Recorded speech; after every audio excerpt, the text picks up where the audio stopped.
So SN1, SN2 chemistry, you guys can probably tell already there's a ton of variables we have to consider. The first variable we looked at yesterday was the role of the electrophile. We said with SN1 reactions that the electrophile is going to be more favored if we form a stable carbocation. So tertiary carbocations are more likely to occur than secondary and so on. And then we said resonance is kind of our trump card. If you do observe resonance, that's even more stable than a tertiary carbocation in general. We said with SN2, the opposite trend is true. With SN2, we're more concerned with the steric bulk around that electrophilic carbon. The bulkier it is, the harder it is for that nucleophile to attack. Then we went to our next variable, which was substitution. Stereochemistry for substitution reactions. And I made a mistake yesterday that Grace pointed out to me, so I wanted to clarify something. Yesterday, I said there was a slight preference towards retention of stereochemistry. I should have said inversion.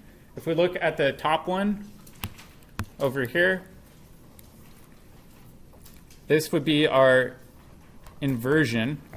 Oh, let me make this bigger. This bottom one is going to be our retention. So essentially, the retention one, the chlorine replaced exactly where that iodide was. Whoop. Come on.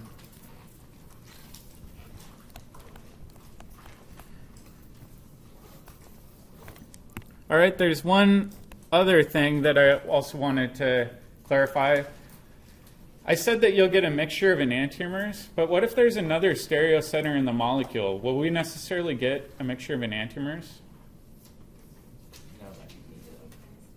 Yeah, you might actually get diastereomers in some case. So I did want to change this slightly and say that you'll get a mixture of stereoisomers.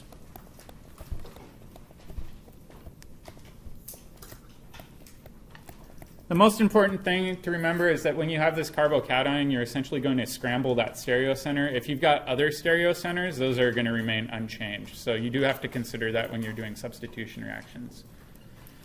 All right, so we get a mixture of stereoisomers when we do SN1 due to that carbocation intermediate. With SN2, we said that it's very unlikely that that nucleophile will do a front side attack due to the electron clouds of the nucleophile and the leaving group clashing. It's much more likely that you'll go through a trigonal bipyramidal transition state. And then we started filling in that sheet, but we're only halfway done. We've got to continue on and talk about the nucleophile. So let's first start with SN1 reactions.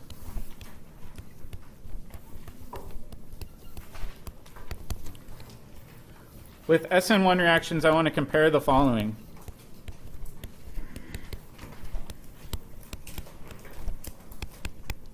All right, let's say I've got reaction A, and we know that it's an SN1 reaction because we've got a tertiary electrophile. And this time I'm going to react it with, I don't know, let's say SH minus. Or actually, let me change this. I'm going to do H2S for this one. Let's try to do the full reaction mechanism for the SN1 reaction. What's the first step going to be? Leaving group pops off. We form our carbocation. All right, so now we've got our SH2. This has two lone pairs coming off of it. I should have included that over here. And then we've got our leaving group that's now negative with a lone pair. What do you think is going to happen next? Do you think the leaving group's going to add back in? No, that would just be going in the reverse direction. The only other nucleophile is going to be that lone pair on the SH2. That can add in. All right, so if we do this, we're not quite done yet. We've run ourselves into a little problem here. So this sulfur now has a positive charge. And we've got our leaving group, which has a negative charge. Do you think that sulfur is very happy with that positive charge? No. So there's oftentimes one last step in our proton transfer, or that is a proton transfer, where some other group will come grab this proton and deprotonate it. That can either be a solvent molecule or the leaving group itself. So now you've got SH plus our leaving group that now has a proton in this case. Okay, so that's one reaction. Let's do the same thing but with water this time.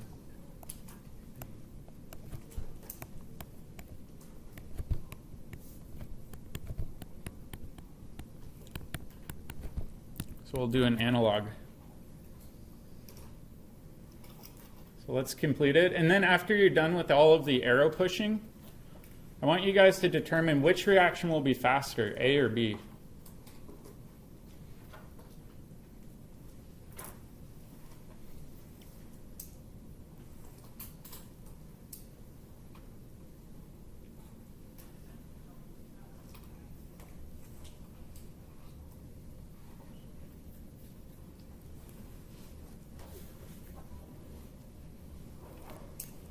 So I'll start filling in these arrows. Hopefully you guys can figure that part out. Looks almost identical to the above reaction.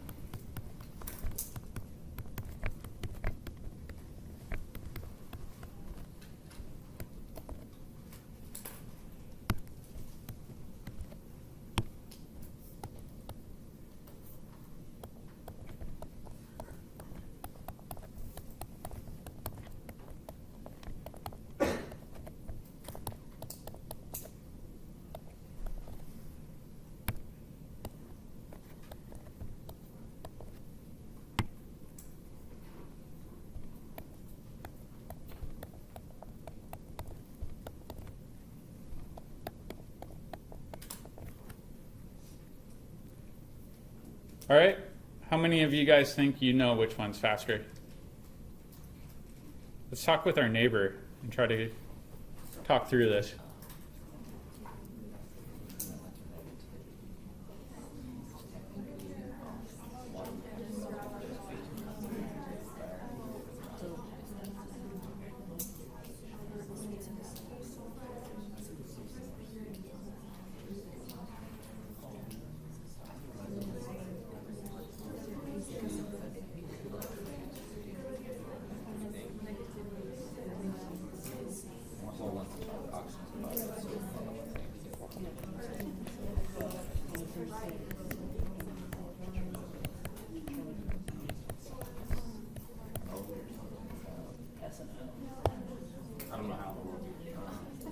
All right, give me a thumbs up if you guys think you got it.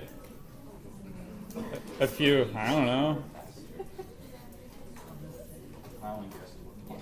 You can give me a thumbs down if you're stumped. A few thumbs down. All right, well, let's think about this. Let's come up with a rate equation for both reactions. What's the rate equation going to be?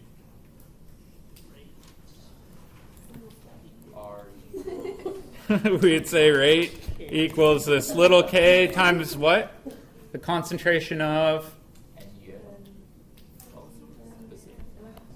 our electrophile with our leaving group. And do I need to throw in my nucleophile? Why not?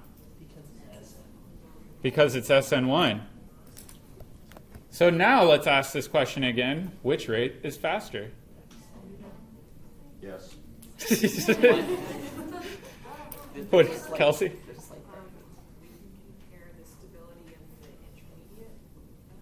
So that's a good question. If we look at both reactions, let's look at the rate determining step.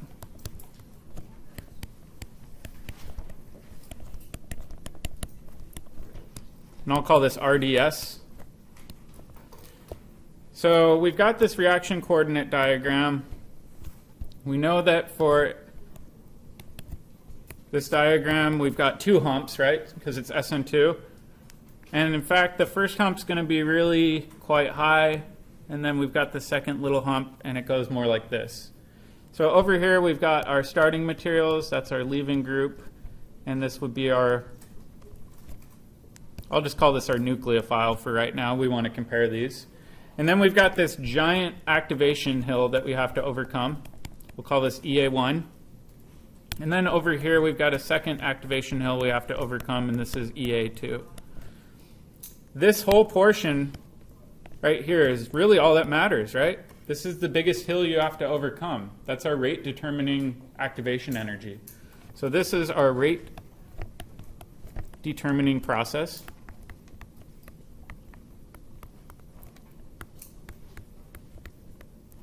Because it has the largest activation energy. All right, now let's take a look at this transition state. This transition state, we can draw it out over here in a box, is where our leaving group is halfway falling off. And do we need to have a charge on our leaving group?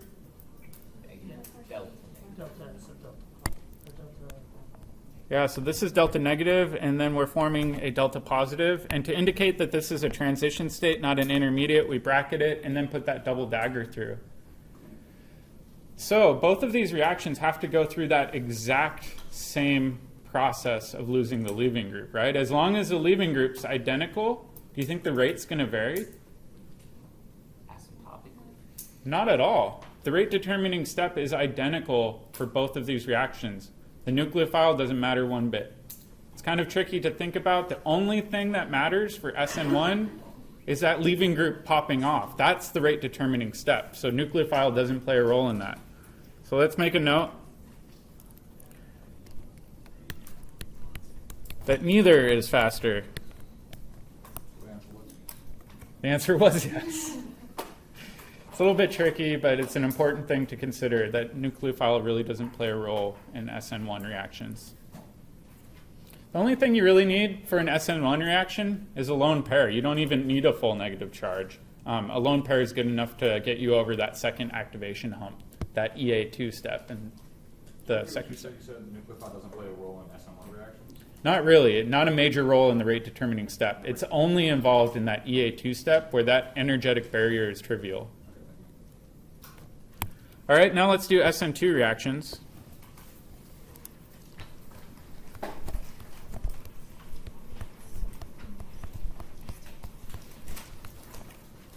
And let's compare the following.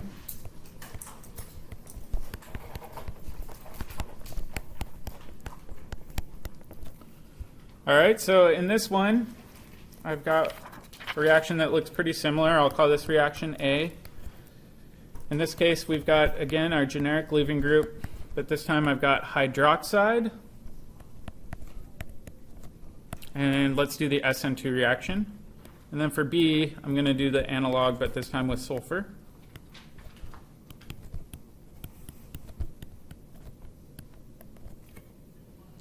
And I want you to complete the arrow pushing and then determine what's faster, A or B.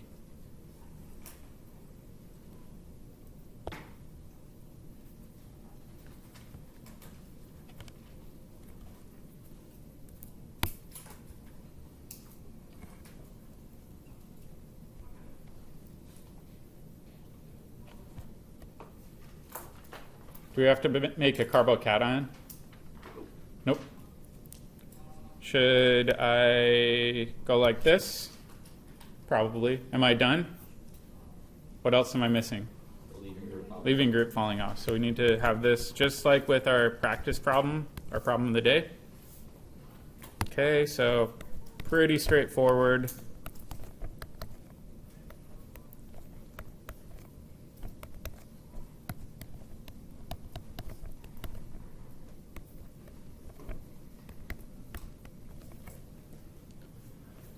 So let's try to talk with your neighbor and predict which of these two will be faster or more likely to occur.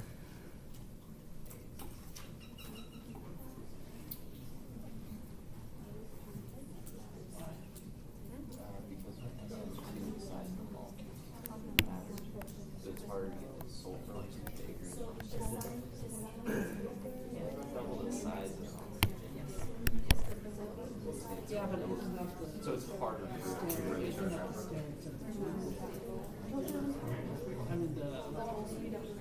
well, it's smaller. It's easier for a smaller golf ball to get into a hole than a bowling ball, right?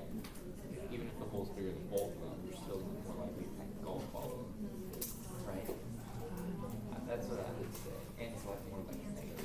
I mean, that's the only. And there's it's more likely to push it off. Because your nucleophile has to. How many of you guys agree with your neighbor? You can give me a thumbs up. You can give me a thumbs down if you're completely stumped again. A few wiggling thumbs. Whatever he said. I have no idea. All right. I'll get you guys started on this. Let's consider the reaction coordinate diagram, and this time I'm going to do A in black and B in blue. All right. So we've got our reaction coordinate diagram. I've got energy on this axis. That's Gibbs free energy. And we've got our reaction over here. All right. Now what we need to do is we need to assign stability of our starting materials. Which one do you think is going to be more stable? The combo shown in A or the combo shown in B? B? Why do you think B is more stable? Sulfur's bigger. It's bigger. Sulfur's bigger. Okay, so B might be a little bit lower.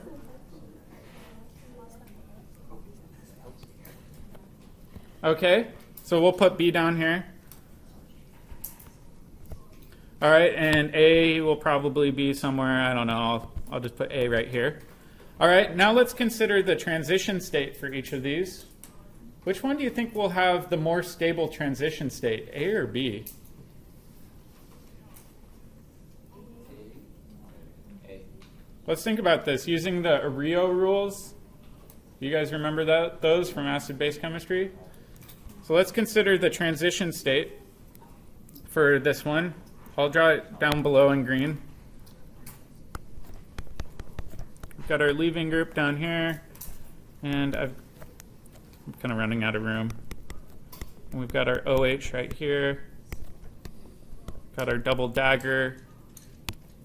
This OH is delta negative. This leaving group is delta negative. If we compare that to an SH, is the OH going to be happier with the partial negative or the SH? The SH, why? It's larger, right? So SH, we know from our acid-base rules, is going to be the more stable conjugate base. It's happier carrying that negative charge because it's got this giant electron cloud. The same is true for partial negatives. So if we look at this, the pathway for B will have a transition state that's lower in energy than for reaction A.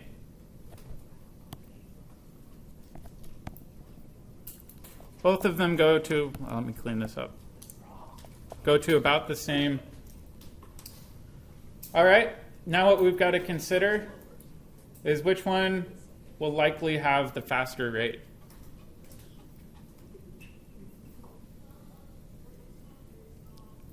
It's a little tough to tell, but one trick I'll tell you is that in this case, this difference is pretty small.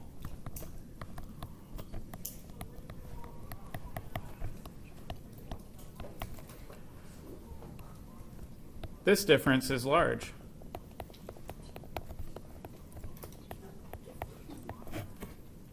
Let me even try to show this using better arrows or better. Okay. Yep. So if the oxygen is less stable, wouldn't it proceed at a faster rate? That's a good question. So that's what I was trying to get to. If we look at this one, that activation energy for reaction A, can you guys see how that's a little bit smaller than for B? That really comes down to the instability of that oxygen. You're exactly right. So the fact that oxygen's unstable means that A is going to be much higher in energy at the starting material side, and it's going to drop that activation energy. So let's even draw this in. So this will be our activation energy for our black pathway. Then our blue pathway has a much larger activation energy.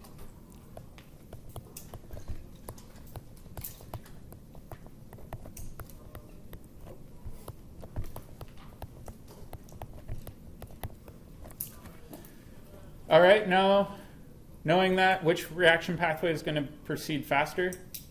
A, absolutely. So I'm going to erase this just for clarity.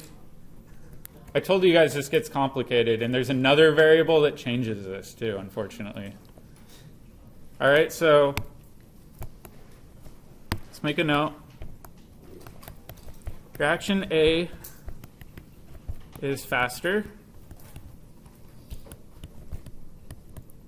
since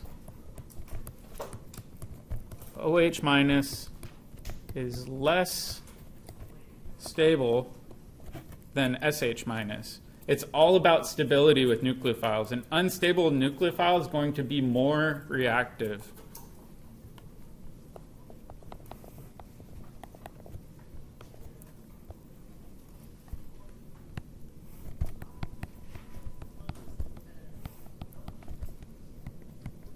More nucleophilic.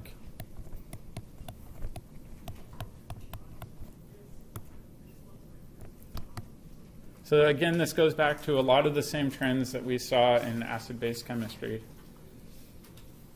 All right, let's do another example. Let's compare reaction A. Oh.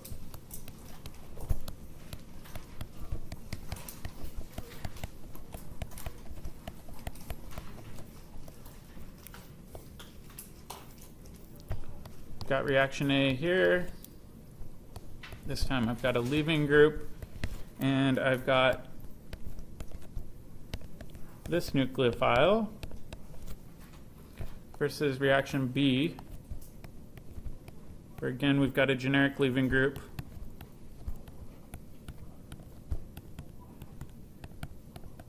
Plus this nucleophile. I promise this one's easier.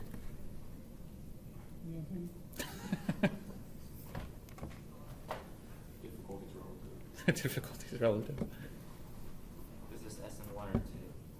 This is SN2 again. We've got a primary electrophile. It's very unlikely to undergo SN1.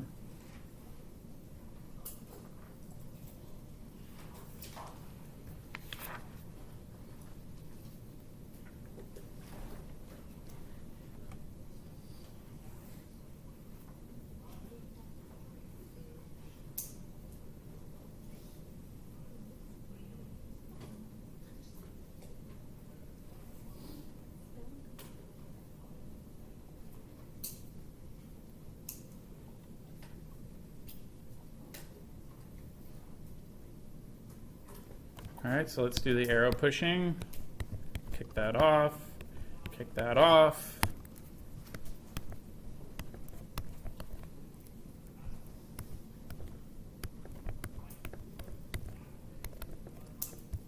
Okay.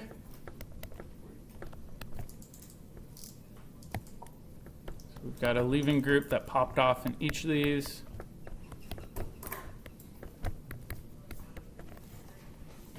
All right, which one do you think will occur faster, A or B? Talk with your neighbor and see if you guys can agree on this one. Trick is, don't overthink this one. You don't need a big reaction and coordinate diagram. I'm gonna say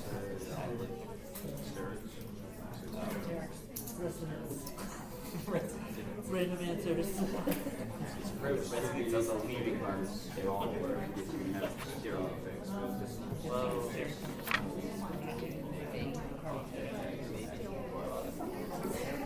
Well, let's look. Oh, but I guess the tertiary particle is slightly nicer, delta positive. I mean, that's better to think that the bottom is more stable, which makes it a lower. Don't care about that.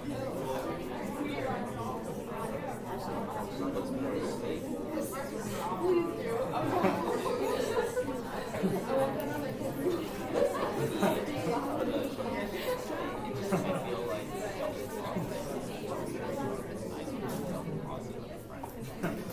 All right, give me a thumbs up if you agree with your partner. All right, more thumbs up. Marcus, what did you guys come up with? Well, we said because of sterics, reaction A will go at a faster rate because there's a larger group attached to your nucleophile, and reaction B. Okay, so you're saying reaction A will go faster because sterically your nucleophile is less bulky? Right, because when it comes to reactions, the size matters, so you got to make sure that you have the sterics interactions taken into consideration. Perfect. I agree with you 100%. So if we think about this, it's not just the size of your electrophile that matters, it's the size of your nucleophile. This relies on a collision of two molecules. If one's too bulky or the other's too bulky, it's going to slow that reaction down a lot. So let's make a note of that. This is less bulky. This is very bulky.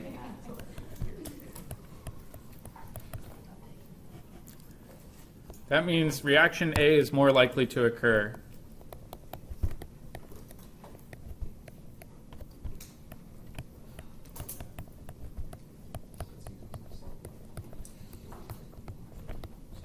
Since it has a less bulky nucleophile.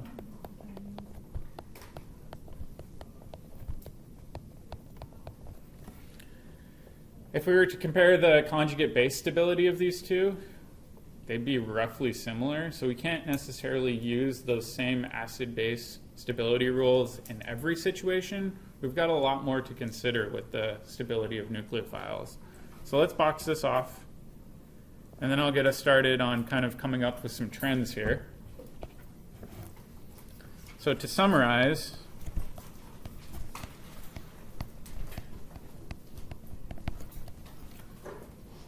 less stable nucleophiles are more nucleophilic.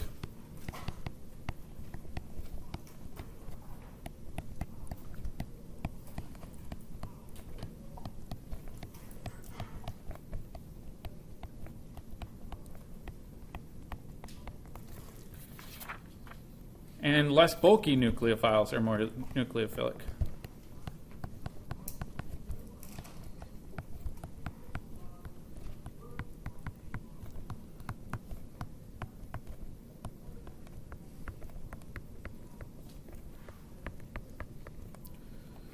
The important thing to remember is that nucleophile strength is directly related to activation energy. So do you remember when we talked about activation energy in chapter 6?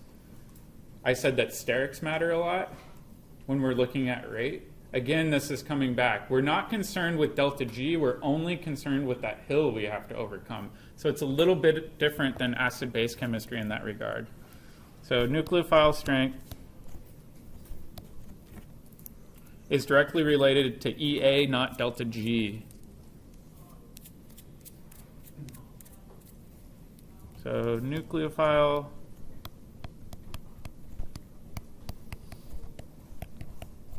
strength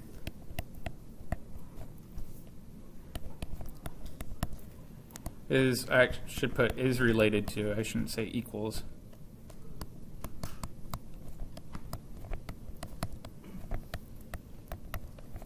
Not delta G. All right, I'm going to quiz you guys. And I want you guys to pick the better nucleophile out of the pair.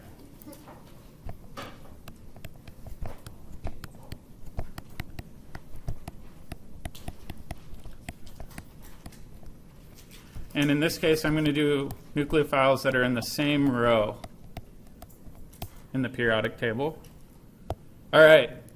Problem number 1 was HO minus, our hydroxide, versus NH2 minus. Which one's the better nucleophile?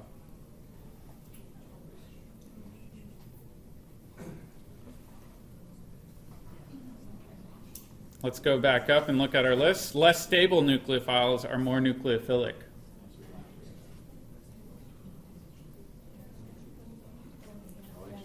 So which one's less stable? Nitrogen with the negative charge or oxygen with the negative charge?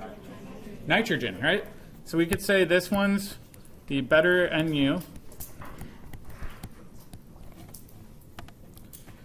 since nitrogen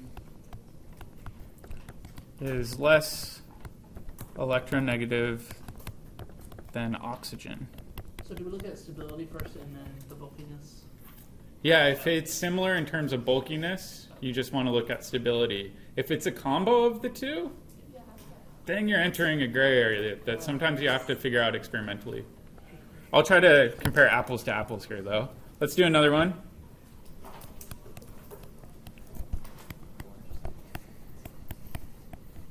NH3. Which one do you think is the better nucleophile? This time we don't have a negative charge.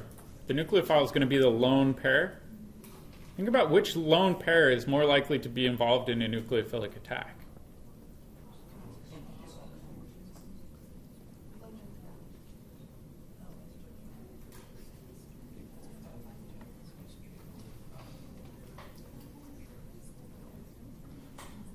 Conversely, which lone pair is held more tightly? The ones coming off of oxygen or the ones coming off of nitrogen? Oxygen. Oxygen's way more electronegative. If it's holding its lone pairs close to itself, do you think those lone pairs are more likely to participate in a nucleophilic attack or less likely? Less likely. So in this case, the NH3 is actually going to be more nucleophilic because those lone pairs hang out further in space. Nitrogen's not very electronegative compared to oxygen, so it's not going to hold the lone pairs tightly. So better NU since lone pair is held less tightly.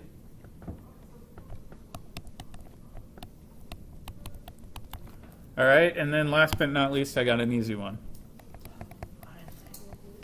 You wrote held tightly, not less tightly. Oh, thank you. Held less tightly.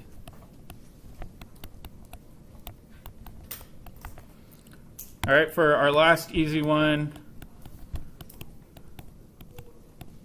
what's more nucleophilic, water or hydroxide?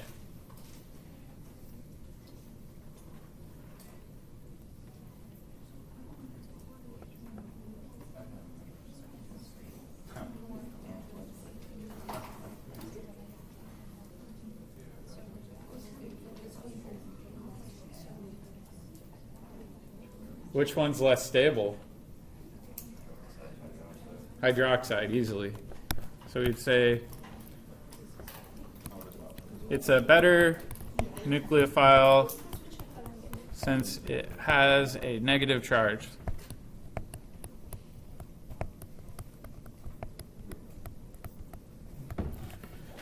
All right, now let's do the same thing, but we're going to compare columns.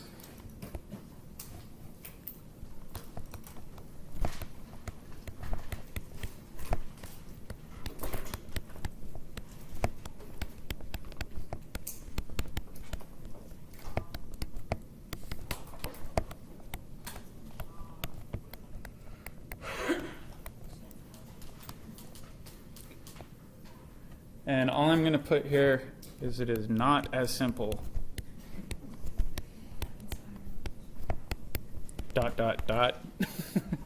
It depends on an important feature.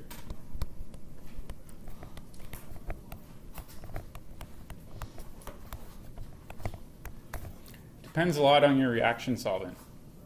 So your solvent plays a huge role in substitution reactions because it directly impacts that activation energy, just like I was saying with nucleophiles. So what I want to do is take a look at the sheet that I gave you. This is understanding nucleophilicity versus basicity. If you guys remember, with bases, they act really similar to nucleophiles. Our base will steal a proton, kick off your leaving group, which is your conjugate anion. Nucleophiles do the same thing, but this time they're attacking an electrophile, not a proton, and kicking off a leaving group. And just like I was saying, nucleophilicity is looking at whichever reaction has the smallest activation energy, where basicity is actually looking at delta G, completely different things. So this explains it in a nice way. And then in the back it says basicity, we've got a larger delta G value or larger delta E in this case. We were trying to form the most stable conjugate base. There are a few important trends to understand. In a row of your periodic table, electronegativity is a good predictor of both basicity and nucleophilicity. So nucleophilicity decreases as electronegativity increases. So this was exactly what we were doing earlier. However, when we get to a column, it says in protic solvents, the nucleophilicity of anions increases as an atomic radius increases. So this is an important thing to remember.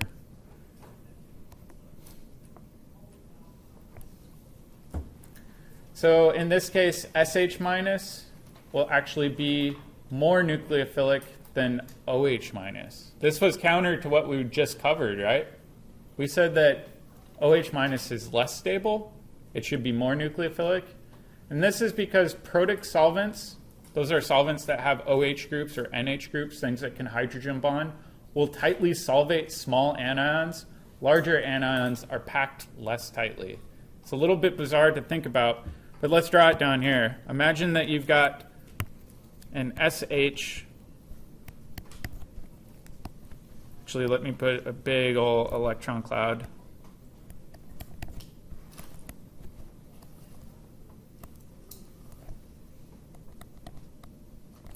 And you've got a bunch of hydrogen bonding groups trying to come in like this. And I'll just call these R groups.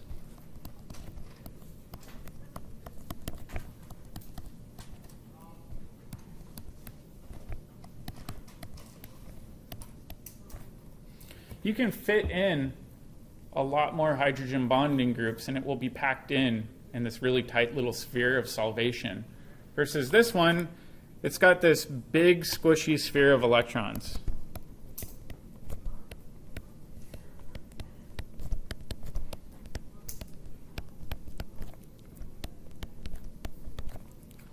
It is harder to pack tightly.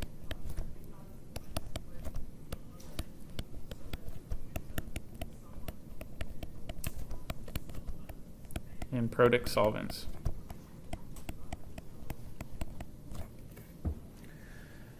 This can be really frustrating for organic chemistry students because it's counter to the trend that I taught you just a few minutes ago.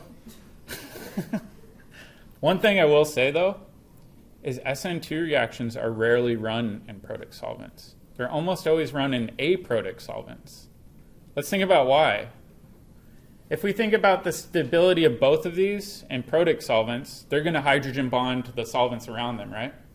In aprotic solvents, can they hydrogen bond? No, an aprotic solvent doesn't have hydrogen bonding by definition. Will that make our nucleophiles more nucleophilic if they're in aprotic solvents or less nucleophilic? It's kind of abstract to think about. Another way of thinking about it is your nucleophile going to be stable in hydrogen bonding solvents compared to non-hydrogen bonding solvents? What do you guys think? It'd be less stable in an aprotic solution. Yeah, if we think about dropping an anion into a hydrogen bonding solvent, it's going to be dissolved and packed tightly, right? It's going to be surrounded by all the solvents, just like salts like to dissolve well in water due to hydrogen bonding. That's due to solvation. If we think about aprotic solvents, they're not very happy in aprotic solvents. They want to be solvated really well, and aprotic solvents don't allow for that. So nucleophiles in aprotic solvents tend to be much, much more nucleophilic, which means it's a lot more common in SN2 reactions to use aprotic solvents. I know this gets a little bit overwhelming, but I've got a nice summary table that I like to use. And this summary table basically says that if you're looking at your nucleophilic atom, you get more nucleophilic as you go left on the periodic table across a row. And that's true for polar aprotic solvents and polar protic solvents. If you're looking down a column, polar aprotic solvents and small anions tend to get more nucleophilic as you go up a column.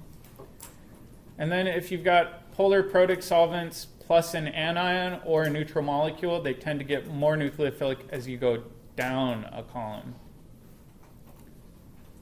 I think this is an easier trend chart to rationalize than the complicated sheet, personally. How many of you guys hung on to your solvent handout from acid-base chemistry? A few of you guys? All right, what we're going to do is next week when we come back, we're going to rehash this because this is actually, in my opinion, a really challenging topic. But please bring that solvent sheet with you or download it from the website and bring it with you, and we'll use that next week in class. Sound good? All right. Let me stop this recording real